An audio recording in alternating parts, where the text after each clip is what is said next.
Hello mga ka-J-Vlog! Welcome ulit sa panibagong video at sa video na to gusto ko i-share sa inyo yung first impressions ko sa bagong mid-range smartphone ni Oppo, ang Oppo A77s. Maganda kaya siya? Tara mga ka-J-Vlog, check natin.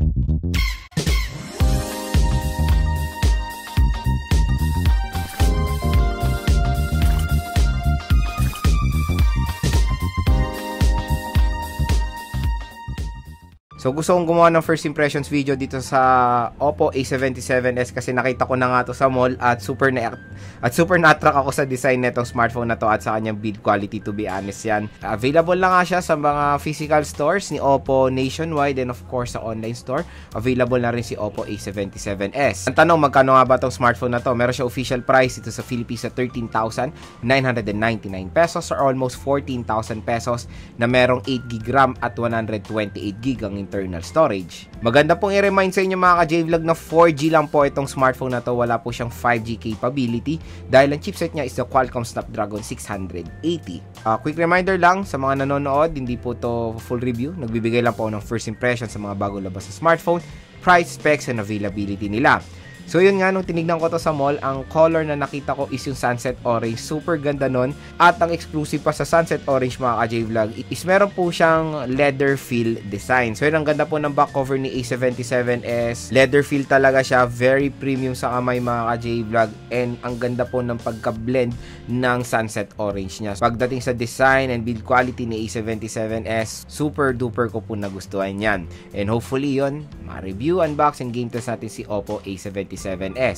Next naman, dito tayo sa specifications nitong smartphone na to. Si Oppo A77s ay meron dual rear camera. Yung main camera niya is meron 50 megapixels f1.8 aperture at meron siyang 2 megapixel depth sensor na merong f2.4 aperture. Meron siyang LED flash at capable siya ng Full HD 1080p video recording. Pagdating naman sa front camera, meron siyang 8 megapixels f2.0 aperture. Sa screen naman, meron siyang 6.56 inches IPS LCD display na merong resolution na HD Plus 720 by 1612 pixels na meron 269 pixels per inch and naka-notch display siya.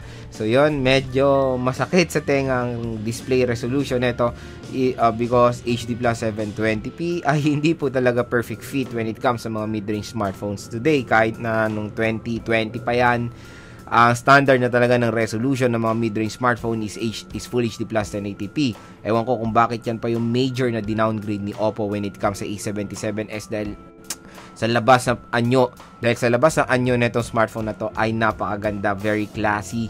Pagdating sa display, yon meron siyang entry level na display which is HD Plus 720p. Sa OS naman, out of the box, naka Android 12 siya. Yun naman ang good news yan with ColorOS 12.1. Sa chipset, meron siyang Qualcomm Snapdragon 680 na merong octa-core CPU na merong clock speed na up to 2.4 GHz and sa GPU, meron siyang Adreno 610. Dalawang kanyang biometrics which is face unlock at fingerprint scanner at yung fingerprint scanner niya ay side-mounted. At pagdating sa battery, meron siyang 5,000 mAh non-removable battery na support ang 33-watt fast charging. So ngayon nalaman nyo na mga ka-J-Vlog yung price, specs, and availability ni Oppo A77s. Next naman, gusto ko share sa inyo yung first impressions ko dito sa smartphone na to. Number 1, sa kanyang display. Yun nga, tulad ng sinabi ko kanina na medyo nakaka-disappoint ang display na ito si A77s which is HD Plus 720p. Sa ganitong presyo, ang pinaka minimum na talaga na display is a Full HD Plus 1080p kasi kinukonsider na si A77s of course na isang mid-range smartphone dahil sa kanyang presyo na almost 14,000 pesos. Ewan ko kung ba't dinowngrade yan ni Oppo, pero sana hindi nila dinowngrade dahil yan yung magiging major disadvantage niya kumbaga sa mga ibang competitor niya dahil yung mga ibang smartphone brands sa ganitong presyo is nga Full HD Plus 1080p na. Number 2, sa chipset. So yung Qualcomm Snapdragon 680, still karamihan nakikita pa rin natin yan sa mga mid-range smartphone today, pero yung mga ibang smartphone brands nilalagay na po nila yan sa entry-level segment. Marami pa naman ako nakikita ang smartphones na merong Qualcomm Snapdragon 680 sa ganitong presyo, pero meron na rin ako nakikita ang mga ibang smartphone brands sa ganitong presyo na naka 5G na. So yun, medyo Marami talagang pagpipilian na smartphone lalo na sa gitong price segment kung mag 4G ba kayo or magpa 5G, kasi usually mga ibang 4G chipset na nilalagay rin ng mga ibang smartphone brands mas mataas sa Qualcomm Snapdragon 680, which is merong MediaTek Helio G90 series. Yun naman, powerful yung G90 series na yun mga ka-J-Vlog, na for me okay na okay yun. Pero yung Qualcomm Snapdragon 680, maganda rin naman yung chipset na yan mga ka-J-Vlog, pero quick reminder lang, pagdating yan sa entry-level segment. Kasi 680 nakikita natin yan sa mga smartphones sa entry-level segment na presyo na 6 to 10,000 pesos, which is entry-level segment nga. Okay naman, may ibubuga naman din si Oppo A77s dahil Snapdragon 680 nga siya. Nakaka-handle po yung chipset na yan, of course, sa mga modern games today sa high settings. Kaya panigurado, makakalaro rin naman kayo sa A77s sa mga favorite modern games nyo.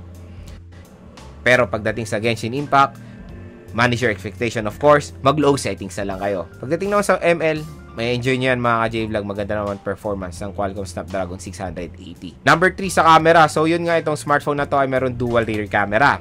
So yung main camera niya is 50 megapixel. Malaking tiwala ko sa Oppo pagdating sa camera performance mga ka-J-Vlog, kasi lahat po ng tinest kong Oppo smartphones, maganda po ang mga camera performance na mapa entry or mid-range level pa yan. Kaya ine-expect ko sa A77s makakapag-provide po sa atin yan ng outstanding photos. Number 4, meron nga siyang leather feel design. So ito rin yung I think magiging malaking advantage ni A77s sa mga ibang smartphone brand. Dahil nga nag-effort si Oppo pagdating sa back cover ni A77s, kasi nung hinawakan ko to sa mall mga ka-J-Vlog, ang ganda talaga.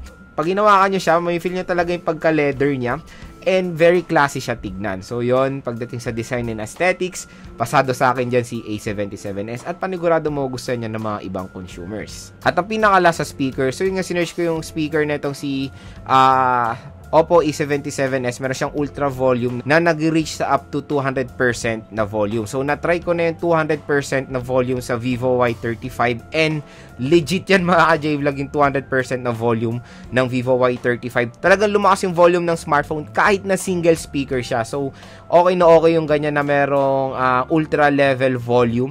Makikita natin yan dito sa Oppo A77s din. So ilang mga ka-J-Vlog, yung first impressions ko dito sa bagong mid-range smartphone ni Oppo, ang Oppo A77s. Ayan, kung interesado po kayo dito sa very classy na smartphone ni Oppo, ilalagay ko po yung link niyan sa description.